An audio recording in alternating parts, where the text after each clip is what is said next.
Hello, my name is Ashley Holcomb, and I'm going to be sharing some of my thoughts after taking the Dispositions self-assessment.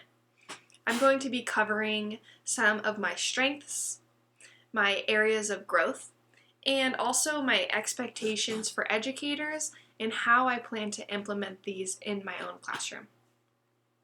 Beginning with strengths, I feel that one of my major strengths is valuing my students as a whole person.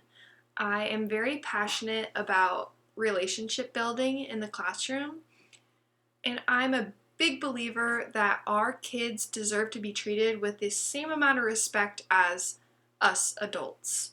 And as adults, we do not want to be seen for our weaknesses or specific traits. Rather, we want to be seen as a whole person.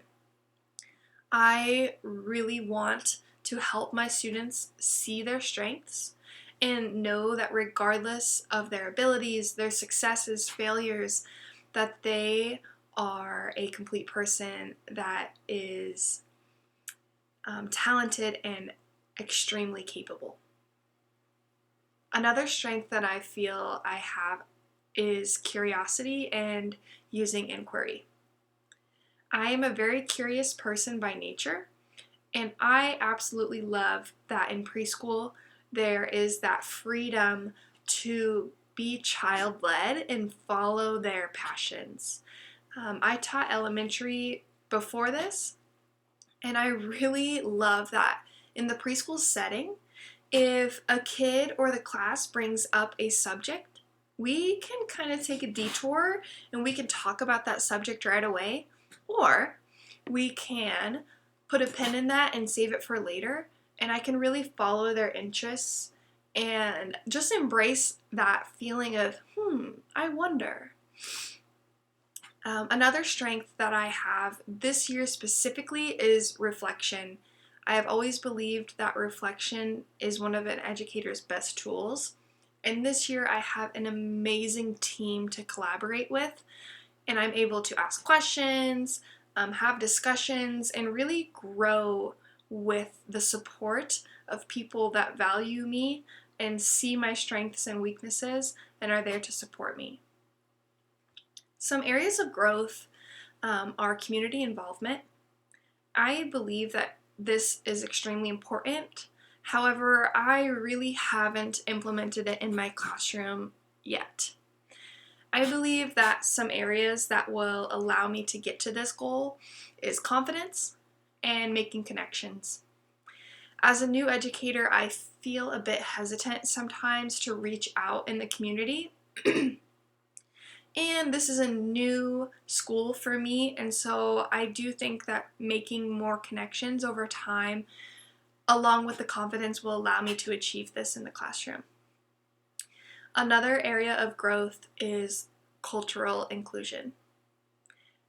Along with seeing the student as a whole person, I believe that bringing culture into the classroom is extremely powerful. Our kids are going to grow up in a world of different people, and I think it's so important to value each other and really see the beauty in one another's culture. I think something that's holding me back from this is just a bit of new teacher overwhelm.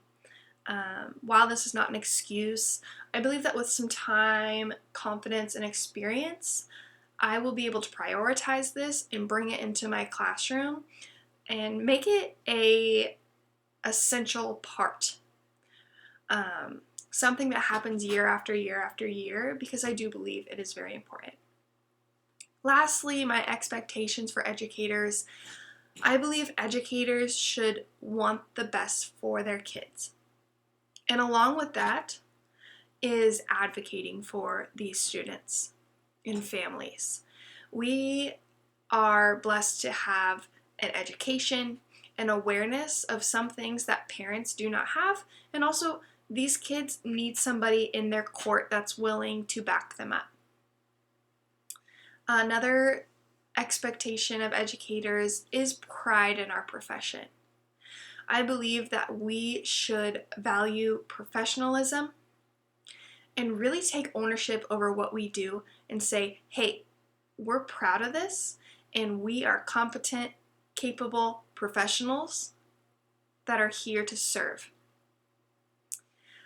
I believe that relying on my community and using the tool of reflection will allow me to remember these expectations and implement them in my classroom.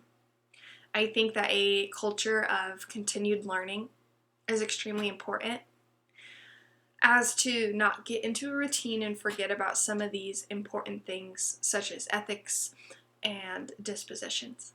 Thank you.